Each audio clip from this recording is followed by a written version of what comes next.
उम्मीद है आप लोग सब खैरियत से होंगे। आज हम लोग इकोनॉमिक्स का क्लास 9 फेल पंजाब बोर्ड का लेक्चर नंबर 25 यानी लेक्चर नंबर 25 करने वाले हैं। और जो आज का टॉपिक यानी कि उन्वान होगा वो लॉ ऑफ डिमांड है, यानी कि कानून तलब। अब हमने लास्ट लेक्चर में बेटा हमने जो डिस्कस किया था वो डिमांड था कि डिमांड क्या होता है और उसके क्या मायने हैं और उसकी क्या चीज़ यानी कि उसको हम लोग क्यों पढ़ते हैं इकोनॉमिक्स में, हमने उसको डिस्कस किया था। और आज हम उसके कानून को, जो उसकी लॉ ऑफ डिमांड है, जो इकोनॉमिक्स का एक बहुत बड़ा अहम टॉपिक भी है और इंटरेस्टिंग टॉपिक भी है, तो हम इसको आज कवर करेंगे। चलें इस लेक्चर को हम आगाज़ करते हैं, ठीक है।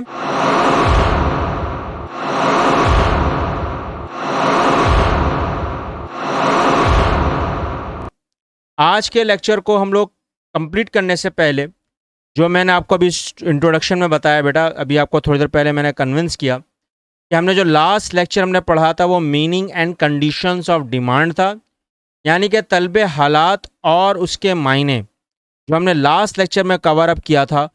जो हमने पढ़ा था कि तलब क्या होती है, डिमांड क्या होती है, उसके मायने क्या होते हैं, हमने इस लेक्चर को कवर अप किया था। अगर आपने इस लेक्चर को नहीं देखा है तो इस लेक्चर को देखने के बाद अगर आपको कोई चीज़ समझना है तो मेरे साथ जरूर शेयर करें। मैं इस लेक्चर का लिंक करंट लेक्चर के लास्ट में रख दूंगा, ठीक है बेटा। आज के टॉपिक के आगाज़ में अगर आप लोग नोट करो बेटा, तो आपके जो बोर्ड लेवल पर जो आपसे सवाल पूछा जाता है डिटेल्ड में या शॉर्ट में, यानी कि तवील में या फिर आपके मुख्तसर सवालात में अगर पूछ लिया जाता है कि लॉ ऑफ डिमांड क्या है, यानी कि कानून तलब को बयान करें, तो आपको किस तरह से करना होगा, हम उसको अभी हम पढ़ेंगे और डिस्कस करेंगे।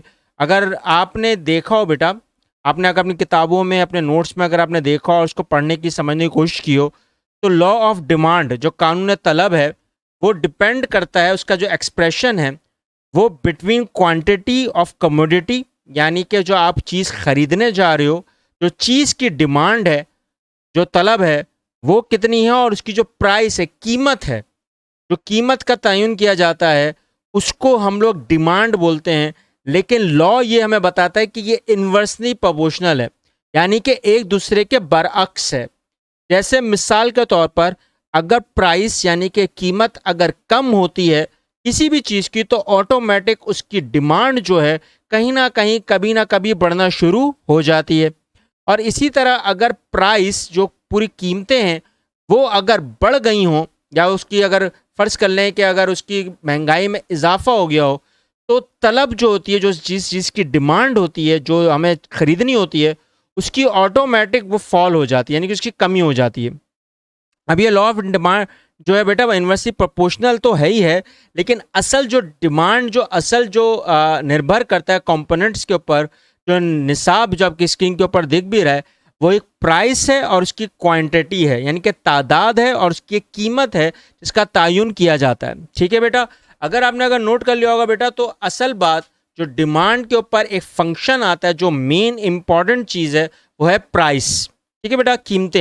कीमत रिएक्ट करती है इन्वर्सली प्रोपोर्शनल, यानी कि असल बात हम डिमांड की अगर देखें तो उसकी जो असल जो जुज़्व है वो यही है कि अगर कीमतें अगर ऑटोमेटिक बढ़ गई तो ऑटोमेटिक डिमांड कम हो गई, और अगर कीमतें कम हो गई तो ऑटोमेटिक उस चीज़ की डिमांड बढ़ गई, तलब बढ़ गई। लेकिन अगर देखा जाए तो ये हमेशा सेम नहीं रहता, ठीक है बेटा। ऐसा भी होता है कि कहीं ना कहीं प्राइस अगर राइज होती है तो डिमांड अगर बढ़ गई उस चीज़ की तो वो कॉन्ट्रैक्ट हो जाती है, यानी कि वो श्रिंक होना शुरू हो जाती है, कमी होना शुरू हो जाती है। इसी तरह अगर प्राइस कहीं ना कहीं फॉल करती है, डिमांड अगर बढ़ रही है, तो वो कहीं ना कहीं कमी का तनासुब बनती है।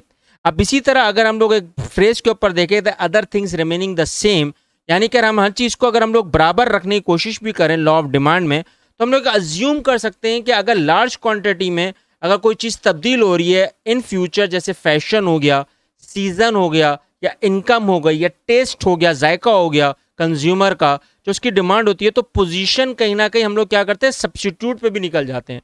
जैसे मिसाल के तौर पर कि अगर हमारी दूध का कोई सब्स्टिट्यूट नहीं है तो हम लोग किस पे शिफ्ट हो जाएंगे, कहीं ना कहीं दही पर। लेकिन दही दूध का सब्स्टिट्यूट नहीं है, क्रीम जो है वो भी दही का कोई सब्स्टिट्यूट नहीं है। इसी तरह अगर पेट्रोल का देखा जाए तो उसका कोई सब्स्टिट्यूट नहीं है, उसका हाँ फॉर्मेशन है, डीजल है, ऑक्टेन है, वो एक अलग चीज़ है, लेकिन हम कमोडिटी को बड़ा फोकसली देखते हैं। जैसे मिसाल के तौर पर अगर फर्ज करो बेटा कि प्राइस अगर एक बिस्किट की बढ़ गई है और एक कुकी की कम है, तो हम शिफ्ट कर जाएंगे कुकी के ऊपर, क्योंकि इसकी सब्स्टिट्यूट प्रोडक्ट है। तो ये वो चीज़ें हैं जो हम लोग को नोट करनी होती है लॉ ऑफ डिमांड में, और ये रिमेनिंग सेम उस वक्त तक होती है जब तक कि प्राइस, कीमत का तयन सही चल रहा है। अगर कीमत का तयन सही नहीं चल रहा होगा तो फिर आपका कोई भी जो लॉ ऑफ डिमांड है वो वर्कआउट इतनी आराम से नहीं कर पाएगा। अगर इसको हम एक ग्राफ में रखें, कर्व में रखें बेटा, तो आपके सामने 3 ग्राफ मैंने रखे हुए हैं। अगर नोट करो तो बीच का जो सेंटर का ग्राफ है, ये एक दोस्त ने मुझे सेंड किया जो इंडिया में रहता है। उसने, यानी कि जो मेरे प्रोफेसर है, मेरे दोस्त हैं, उन्होंने मुझे बताओ ये सेंड किया था और उन्होंने मुझे देखा भी था। उन्होंने बोला ये सबसे आसान है और इसको अगर आप समझाने की कोशिश करो तो आपके सामने होगा। देखो, अगर प्राइस का तयन कम है, 10 है, तो आपने अगर नोट करा होगा ये कम नहीं है, ये ज़्यादा है। अगर ज़्यादा होगा तो क्वांटिटी ऑटोमेटिक डिमांड कितनी हो गई, 50 यूनिट्स हो गई। लेकिन अगर उसी प्राइस की डिमांड, अगर प्राइस अगर कम हो जाए उस क्वांटिटी की 2 रुपए, तो ऑटोमेटिक उसकी डिमांड 90 पे पहुंच गई थी। यानी कि आपने नोट करा होगा प्राइस एंड फॉल का तयन। लेकिन कहीं पे जाके ये कहीं ना कहीं सिमिलर भी हो जाती हैं। अगर नोट करा होगा कि आपके दोनों ग्राफ के ऊपर अगर आप नोट कर रहे हो बेटा कि 10 के ऊपर देख रहे हो 50, फिर इसी तरह 8 के ऊपर 60, अब इसी तरह उल्टा अगर चलो तो 2 पे 90, फिर क्या आपका 4 पे 80। लेकिन ये कहीं ना कहीं मिड पॉइंट आपको शो कर रही है। यानी कि डिमांड कहीं ना कहीं अगर प्राइस की बढ़ती है तो उसका सब्स्टिट्यूट प्रोडक्ट भी कहीं ना कहीं हाजिर हो सकता है, कहीं ना कहीं होता भी है। तो वहाँ डिमांड, लॉ ऑफ डिमांड कहीं ना कहीं कभी कभार फेल भी हो जाती है और कहीं ना कहीं करामत भी साबित हो जाती है। लेकिन हमारा असल फोकस यही है कि कीमत और जो हमारी जो तादाद है किसी भी चीज़ की, यानी किसी भी क्वांटिटी की तादाद है, तो हमने अगर उसको लेना है तो हमने ये लॉ को अप्लीकेबल करना होता है। ये बिल्कुल बेसिक लॉ है। और अगर बेसिक लॉ के हिसाब से देखा जाए तो ये फॉल करता है इकोनॉमिक सिस्टम में, और इकोनॉमिक सिस्टम के हिसाब से लॉ ऑफ डिमांड सबसे अहम करामत साबित होती है। इसी तरह अगर आप नोट करो तो बेटा इसकी लॉ ऑफ सप्लाई भी होती है, जो हम आगे चल के पढ़ेंगे भी। लेकिन असल जो आपका टॉपिक आता है, जो आपसे पूछा जाता है, वो लॉ ऑफ डिमांड है। अब इसी के हिसाब से अजम्पशंस भी हैं। वो अजम्पशंस क्या हैं वो हम लोग नेक्स्ट लेक्चर में देखेंगे, और लॉ ऑफ डिमांड की डिमांड के हिसाब से एजम्पशंस क्या होती हैं उसको हम डिस्कस करेंगे। लेकिन अगर आज के लेक्चर में आपको कोई चीज़ समझ में ना आई तो मेरे साथ ज़रूर शेयर करें, कमेंट करें। और आपको अगर चीज़ों का इल्म हो या रिसर्च या सर्वे हो तो वही मेरे साथ ज़रूर शेयर करें, कमेंट करें। इस चैनल को ज़रूर सब्सक्राइब करके उन बच्चों, उन लोगों तक पहुँचाएं जो इल्म है। मिलते हैं नेक्स्ट लेक्चर में। अल्लाह हाफिज़।